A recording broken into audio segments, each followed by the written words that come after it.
ఆనే ಬಂತುಂದಾನೆ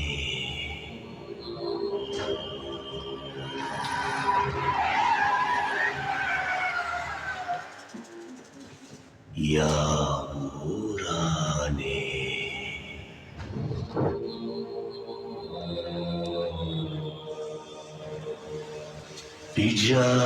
ಬಿಜಾಪುರದಾನೆ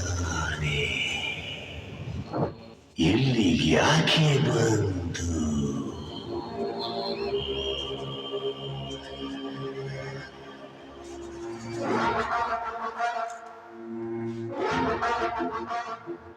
जली को आग कहते हैं, भुजी को राख कहते हैं। जो राख से बारूद बन के निकलता है उसे नागराज कहते हैं।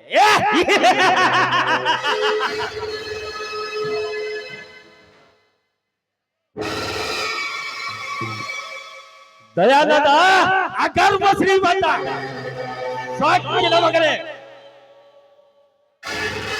ಮೊದಲ ನಿನ್ನ ತಂಗಿಯನ್ನು ನನಗೆ ಕೊಡುವೆಂದು ಹೇಳಿ ನನಗಾಗದವರ ಮಾತು ಕಳಿ ಬೆಂಗಳೂರು ಬ್ಯಾಂಕ್ ಜಗನ್ನಾಥ ದಾರಿಯನ್ನು ಕಟ್ಟಿಲ್ಲ.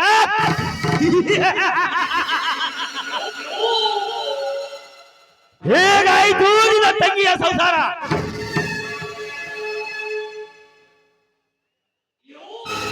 ಮದುವೆ ಆದ ಮೊದಲನೇ ರಾತ್ರಿಯೇ ನಿನ್ನ ತಂಗಿಯ ಗಂಡ ಬ್ಯಾಂಕ್ ಕೊಲೆ ಮಾಡಿ ಈ ಜಗತ್ತಿನಿಂದಲೇ ಕಳಿಸಿ ಬ್ಯಾಂಕ್ ಲೂಟಿ ಮಾಡಿಕೊಂಡು ಬಂದಿರುವೆ.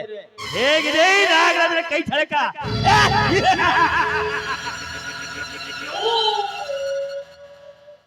ಸುವರ್ಣ ಬಂಗಾರದಂತ ಹೆಣ್ಣು, ಹೆಣ್ಣಿಗೆ ತಕ್ಕ ರೂಪ, ಯೌವನದಿಂದ ತುಂಬಿರುವ ರೂಪ ರಂಬೆ ಊರ್ವಶಿಯನ್ನೇ ನಾಚುತ್ತಿದೆ. ಈಗಾದರೂ ಮಾಡಿ ಆ ಹೆಣ್ಣಿನ ಸವಿ ನಾನು ಉಣ್ಣಲೇಬೇಕು. ದಯಾನಂದನ ತಮ್ಮ ಸೋಮಶೇಖರ್ ಮೈಸೂರಿನ ಬಂದಿದ್ದಾನೆ. ಅವನು ಭೇಟಿ ಆದಾಗ ಅವಳ ವಿಷಯ ತೆಗೆಯುತ್ತೇನೆ. ವರದಕ್ಷಿಣೆ ಇಲ್ಲದೆ ಮದುವೆ ಮಾಡಿಕೊಳ್ಳದ ಹೀಗೆ ಮದುವೆ ಮಾಡಿಕೊಂಡು ಬರುತ್ತಿರವೇ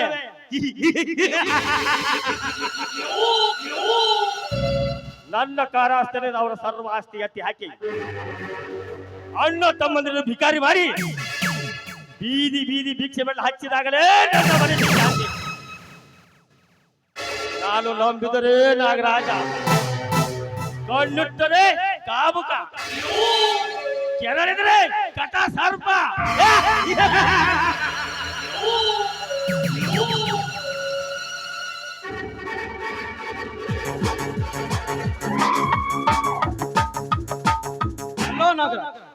ಹಲೋ ಸೋಮು, ಯಾವಾಗ ಬಂದೆ ಮೈಸೂರಿನಿಂದ? ಹೇಗೆ ಸಾಗಿದೆ ವಿದ್ಯಾಭ್ಯಾಸ? ಎಲ್ಲ ಚೆನ್ನಾಗಿದೆ ತಾನೆ? ದೇವರ ದಯೆಯಿಂದ ಎಲ್ಲ ಎಮ್ಮೆ ಪಡಿ ಬಂದಿರುವೆ. ಎಲ್ಲಾ ಚೆನ್ನಾಗಿದೆ. ಆದರೆ ಎಲ್ಲ ಚೆನ್ನಾಗಿದೆ ಎಂಬ ಸಂತೋಷದ ಸಾಗರಕ್ಕೆ ಆದರೆ ಎಂಬ ಕಷ್ಟದ ಕಟ್ಟಡಲಿಕ್ಕೆ ಕಟ್ಟಿದೆ. ನನ್ನ ತಂಗಿ ಸುವರ್ಣ ಯೌವನದ ವಯಸ್ಸಿನಲ್ಲಿ ವಿಧಿಯಾಗಿದ್ದಾರೆ. ಜೀವನ ಸಾಗಿಸುತ್ತಿರುವಳು. ಹೌದು, ವಿಷಯ ನಾನು ಕೇಳಿದ್ದೇನೆ. ಪಾಪ ದೇವರ ಒಳಗೆ ರೀತಿ ದ್ರೋಹ ಬಗೆ ಬರಬೇಕು. ಹೋಗಲಿ ಸೊಬು, ಹಿಂದಿನ ವಿಷಯ ಬರೆದು ಮುಂಬಳವನ್ನು ಹಸನು ಮಾಡೋದು ಉತ್ತಮ. ಅಂದರೆ ಅವಳು ಅಜನ್ಮ ಪರ್ಯಂತ ವಿಧಿಯಾಗಿ ಬಾಳಬೇಕು. 21ನೇ ಶತಮಾನದ ಸುಧಾರಿಸಿದ ಕಲಿಯುಗದಲ್ಲಿ ಅವಳಿಗೊಂದು ವರ ಶೋಧಿಸಿ ನಾನು ಅವಳ ಮದುವೆ ಮಾಡಬೇಕೆಂದಿರಬೇಕು. ನೋಡು ಸೊಬು, ವರ ಆದಂತ ವರ ಇದ್ದವರ ಮನೆಗೆ ಬಂಗಾರದಂತ ಮಗಳನ್ನು ತೋರಿಸಿ ತಂದೆ ತಾಯಿ 50,000 ವರದಕ್ಷಿಣೆ, ಕಾರು, ಬಂಗಲೆ, ಚಿನ್ನಾಭರಣ ಕೊಡ್ತಾರೆ ಎಂದು ಹೇಳಿದರು. ವಾಲ್ಲೆಯಲ್ಲಿರುವ ಹಿಂದಿನ ಕಾಲದಲ್ಲಿ ನಿನ್ನ ತಂಗಿಯ ಮದುವೆ ಮಾಡದಾದರೆ ರಂಡೆ ಮದುವೆಗೆ ಹೋದರು ಉಂಡು ಬಂದಂತೆ. ಅರ್ಥವಾಯಿತು ನೀವು ಆಡಿದ ಮಾತು. ನಿಜ, ಸರ್ಕಾರ ವರದಕ್ಷಿಣೆ ತೆಗೆದುಕೊಳ್ಳಬಾರದು ಎಷ್ಟೇ ದೊಡ್ಡ ಕಾನೂನು ಮಾಡಿದರೂ ಆ ಕಾನೂನನ್ನು ಉಲ್ಲಂಘಿಸಿ ಹೆಣ್ಣು ಹೆತ್ತವರ ಕಡೆಯಿಂದ ಸಿಕ್ಕಾಪಟ್ಟೆ ವರದಕ್ಷಿಣೆ ಪಡೆದುಕೊಳ್ಳುತ್ತಿದ್ದರಿಂದಲೇ ಹೆಣ್ಣಿನ ಶೋಷಣೆ ಕೂಗು ಪ್ರತಿನಿತ್ಯ ಕೇಳಿಬರುತ್ತಿದೆ. ಸಿಕ್ಕಾಪಟ್ಟೆ ವರದಕ್ಷಿಣೆ ಪಡೆದು ಹೆಣ್ಣಿಗೆ ತಮ್ಮನ್ನು ಮಾರಿಕೊಳ್ಳುವ ಗುಲಾಮರು ಈ ಸಮಾಜದಲ್ಲಿ ತುಂಬಿರುವುದರಿಂದ ಹೆಣ್ಣಿನ ಬಾಳು ಹೇಳುತ್ತಿರೋದು. ಆದರೆ ಏನು ಮಾಡುವುದು ನಾಗರಾಜ್? ನನ್ನ ತಂಗಿಯ ಮುಖ ನೋಡಿದರೆ ನನಗೆ ಅರ್ಥವಾಗುತ್ತದೆ. ಬೇಕಾದಷ್ಟು ಆಸ್ತಿ ವರದಕ್ಷಿಣೆ ಕೇಳಿದರು ಕೊಟ್ಟು ನಾನು ಅವಳ ಮದುವೆ ಮಾಡಬೇಕೆಂದಿರುವೆ. ಹೋಗಲಿ, ಈಗ ನಿನ್ನ ಉದ್ಯೋಗಕ್ಕಾಗಿ ಅಲ್ಲಿದಲ್ಲಿ ಸಾಕಾಯ್ತು. ಏನಾದ್ರೂ ಒಂದು ಸ್ವಂತ ಬಿಸಿನೆಸ್ ಮಾಡಬೇಕು. ನೀನೇನು ನೌಕರಿ ಮಾಡಬೇಕೆಂದಿರ್ತಾನೆ. ನೌಕರಿ ನೌಕರಿ ನೌಕರಿ ನೌಕರಿ ಎಂಬ 3 ಅಕ್ಷರಗಳು ಲಂಚದ ಮೇಲೆ ನಿಂತಿವೆ. ಒಬ್ಬ ಸರ್ಕಾರಿ ಚಿಕ್ಕ ಪಿಯೂನಿಂದ ಹಿಡಿದು ದೊಡ್ಡ ಅಧಿಕಾರಿಗಳವರೆಗೆ ಲಂಚ ಪಡೀತಾರಂದಾಗ ನಮ್ಮಂತವರಿಗೆ ನೌಕರಿ ಸಿಗುವುದು ತುಂಬಾ ಕಷ್ಟನಾಗಲ್ಲ. ಒಂದು ನೌಕರಿ ಸಿಗಬೇಕಾದರೆ ಒಂದು ಹಣವಿರಬೇಕು, ಇಲ್ಲ ವಸೂಲಿ ಇರಬೇಕು. ಅಂತವರಿಗೆ ಮಾತ್ರ ನೌಕರಿ ಸಿಗುತ್ತದೆ. PSI ನೌಕರಿಗೆ ಪ್ರಯತ್ನ ಪಡ್ತಿರುವೇನು. ಮುಂದೆ ಆ ದೇವರ ಇಚ್ಛೆ ಅಂತ ಆಗಲಿ. ಸಬು, ನೀನು ತಪ್ಪು ತಿಳಿದಿದ್ದರೆ ನನ್ನೊಂದು ಮಾತು. ಏನದು? ನೀನು ಒಪ್ಪಿದಲ್ಲಿ ನಿನ್ನ ತಂಗಿಯನ್ನು ಮದುವೆ ಆಗಲು ನಾನು ತಯಾರಿದ್ದೇನೆ. ನೋಡು ನಾಗರಾಜ್, ನನಗೂ ಮನೆಯಲ್ಲಿ ದೇವರಂತ ಹಿರಿಯನಿದ್ದಾನೆ. ನನ್ನ ಅಣ್ಣನ ಜೊತೆ ವಿಚಾರಿಸಿ ಮತ್ತೊಮ್ಮೆ ಭೇಟಿಯಾದಾಗ ಈ ವಿಷಯದ ಬಗ್ಗೆ ಮಾತನಾಡ್ತೇನೆ ನಾಗರಾಜ್. ನೋಡು, ವಿಚಾರಿಸಿ ಆದಷ್ಟು ಬೇಗ ವಿಷಯ ತಿಳಿಸು. ನಾನೇನು ಬರ್ತೇನೆ. ಗುಡ್ ಬಾಯ್.